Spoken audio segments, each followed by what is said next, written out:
Across the world, there's a truth most modern systems avoid acknowledging. If an ordinary person accumulates enough capital to live off their returns, they become free. And once a person becomes free, the system loses control. Because someone with capital no longer depends on daily wages, no longer needs to sell their time, and can no longer be forced into the endless expectations society imposes on them. That's why in so many countries, you'll notice the same pattern. People work hard, earn money, but rarely keep much of it.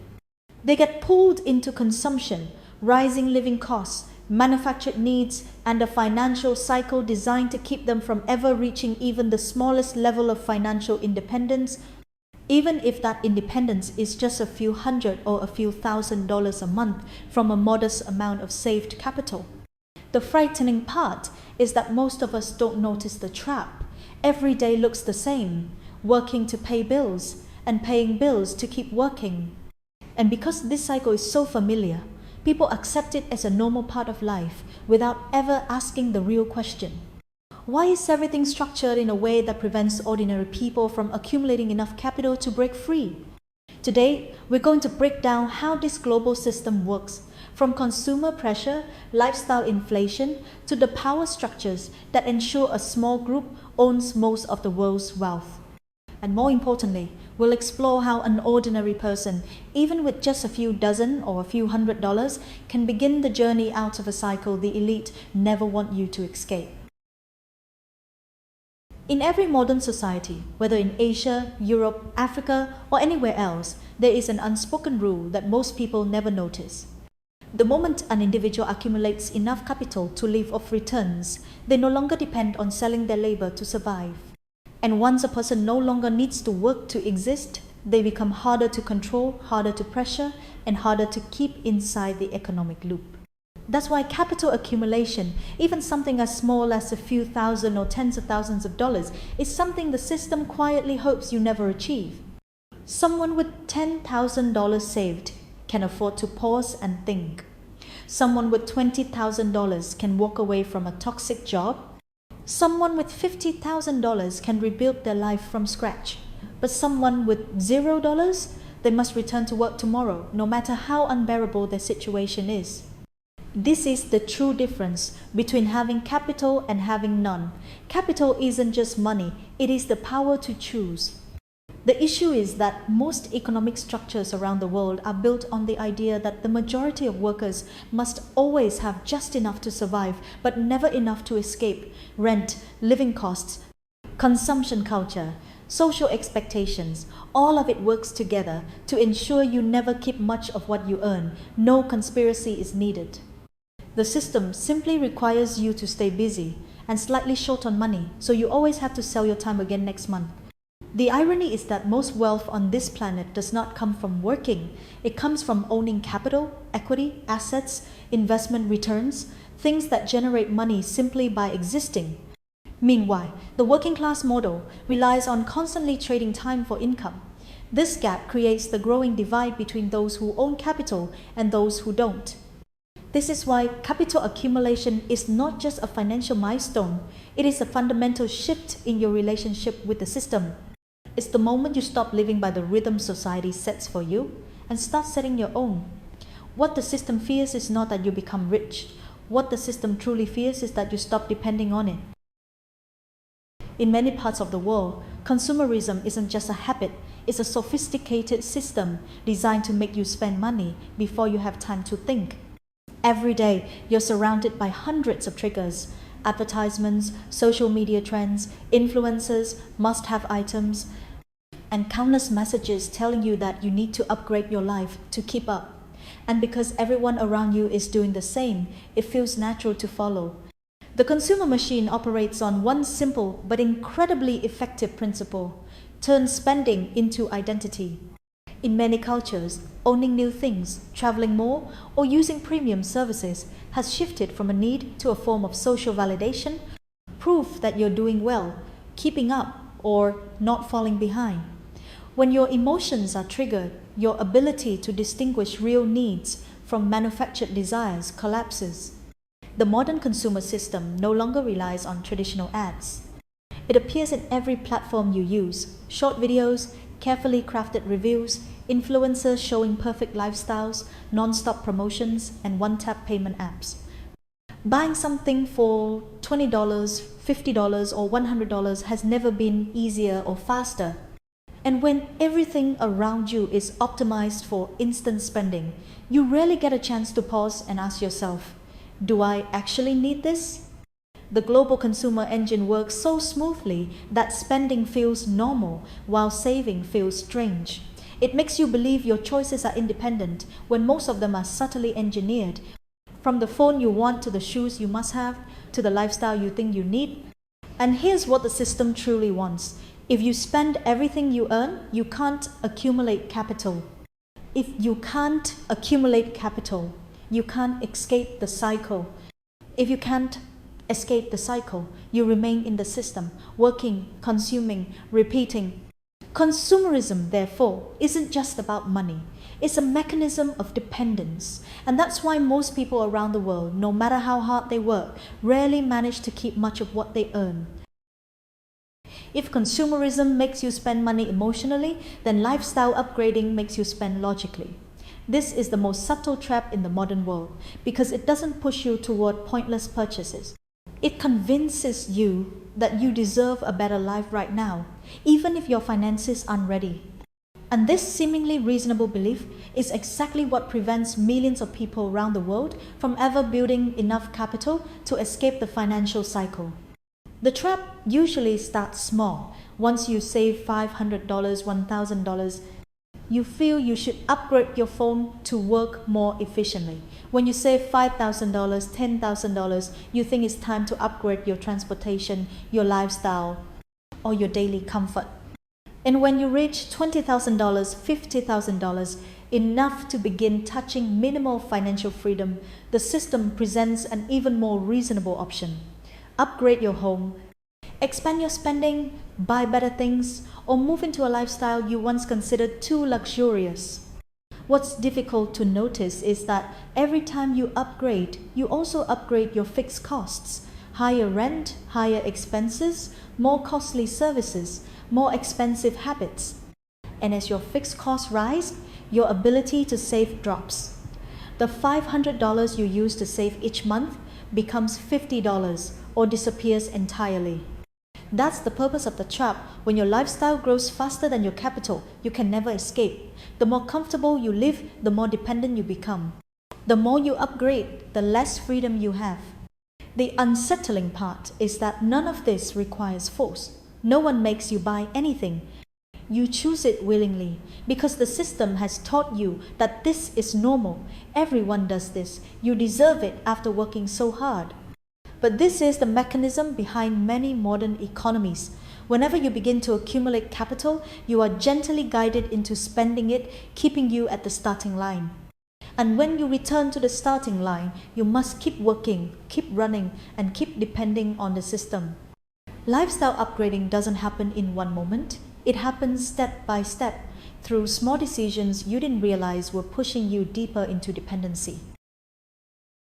In every economy around the world, large or small, there is a simple but powerful model that divides people into four groups: employees, self-employed individuals, system owners, and capital owners. This structure isn't designed by anyone. It emerges naturally from how economic systems have evolved for centuries. And whether you live in Asia, Europe, Africa, or anywhere else, the pattern remains the same. The first group, employees, is the largest. They trade time for a fixed income, and if they stop working, their income stops instantly. This group carries the most pressure, is the most vulnerable to economic shifts, and is the one the system depends on to function smoothly. The second group, self-employed individuals, seems more independent, but they're still tied to their own labor. From technicians and drivers to freelancers and service workers, they control their schedule, but their income still drops to zero the moment they stop working. They escape the company's system, but remain trapped within their own capacity. The third group, system owners, no longer trade time directly for money. They build businesses, own processes, employ others, and earn income even when they're not physically present. But reaching this group requires capital, skills, and time, three things most workers around the world rarely have at the same moment. The final group, capital owners, is the smallest but most powerful. They let money work for them: investments, equity, assets, passive income, compounding returns. Someone with $50,000, $200,000 invested can earn while they sleep. This group grows wealth not through effort but through ownership.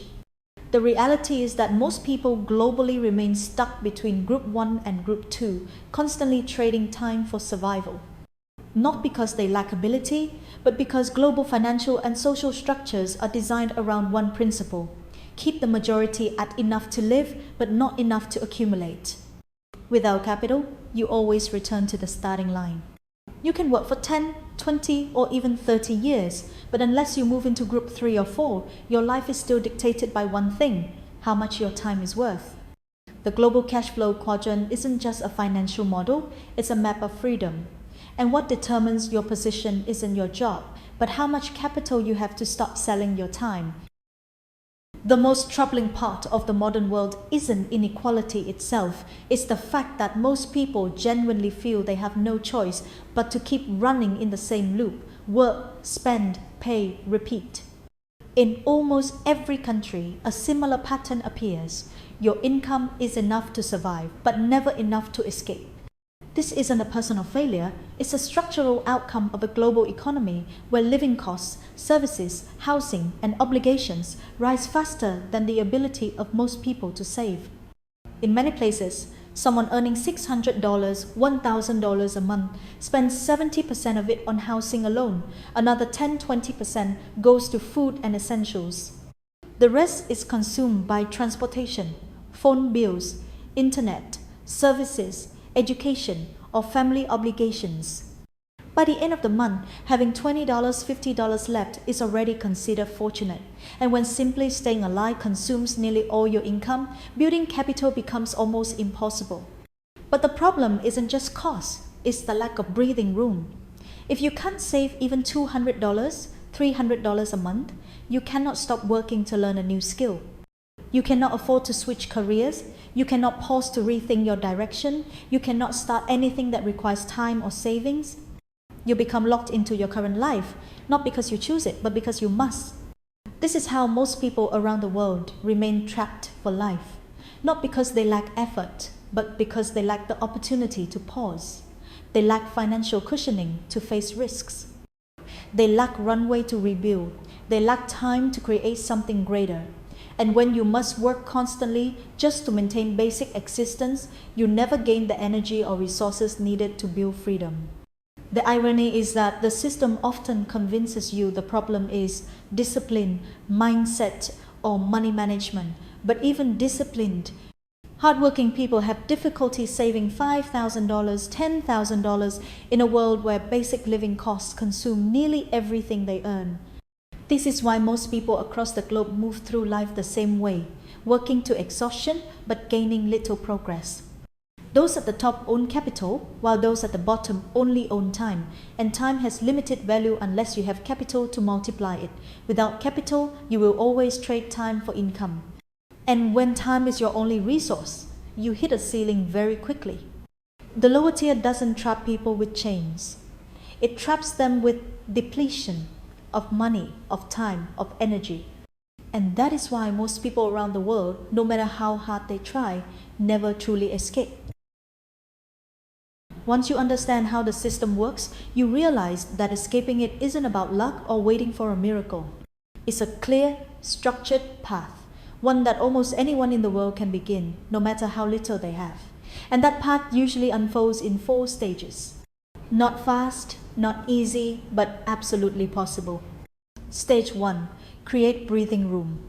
The first thing most people lack is not money, it's runway, the ability to pause without collapsing financially. If you only save $10, $20 a month, nothing changes. But if you start keeping $100, $200 by cutting unnecessary costs, simplifying your lifestyle, or adding a small side income, you gain oxygen. Maintain that for 10-12 months and you build $1,000, $2,500, enough to stop for the first time without falling. Stage 2. Increase the value of your hour. This is the hardest and most important step. Time has no value on its own. Its value depends on your skills. Someone earning $3 or $5 an hour stays trapped, no matter how hard they work. But spending 6-18 months learning new abilities, languages, technology, digital tools, operations, design, specialized services transforms your earning power. When your hourly value rises, so does your entire life. This is the bridge between the lower layers of the global quadrant and the higher ones. Stage 3. Build real capital. When income rises, many people upgrade their lifestyle and lose their only chance to escape. But if you keep your lifestyle modest and save 20-40% of your increased income, you can accumulate $5,000, $10,000 in 1-2 years, or $20,000, $40,000 in 3-4 years. This won't make you wealthy, but it gives you something the system fears most: stability that belongs to you, not your employer or circumstances. Stage 4. Turn capital into freedom. With $5,000, $50,000, doors open everywhere. You can invest in small, steady return assets, start a micro business, specialize deeply in a high-value skill, or relocate to a place with better opportunities. Most importantly, you no longer work out of fear, you work out of intention, and that is the minimum level of freedom most people never reach. The truth the system never tells you is this: you don't need to be rich to be free. You just need enough capital to stop being dependent. And once you build your first true capital, whether it's $1,000 or $10,000, your life shifts onto a completely different trajectory. You no longer run inside the cycle. You start stepping out of it, one deliberate step at a time. Looking back at this entire journey, you start to understand something few people ever acknowledge. The modern system never needed to hide anything from you. It doesn't rely on conspiracies, secrets, or invisible powers. All it needs is for you to stay busy, exhausted, and overwhelmed, too drained to ask the simplest question: where is my life actually heading? You work so you can spend. You spend, and that spending forces you to keep working. When the loop becomes familiar, you begin to call it stability. But that stability may simply be a beautifully decorated cage, one where your time, energy, and future remain locked without you even noticing. The truth is universal. In every country, freedom doesn't appear automatically. It starts the moment you accumulate enough capital to stop living entirely by the rhythm the system imposes on you. That first $1,000, $5,000, or $10,000 isn't just money, it's breathing room, it's choice. It's the first time you can pause without fearing tomorrow. Freedom doesn't begin when you become wealthy. Freedom begins when fear stops controlling your life. What the system fears most isn't you becoming rich, it's you understanding how the system works and then building your life on your own terms. When you have capital, even a small amount, the system loses its power to force you to run. When you improve your skills, it loses its power to define your value. When you have runway, it loses its power to keep you at the bottom. In the end, the real question isn't whether the system is fair. The real question is, will you continue running in the loop or take your first step out of it? Freedom isn't a reward for the privileged few. Freedom is a choice, available to anyone willing to start reclaiming their life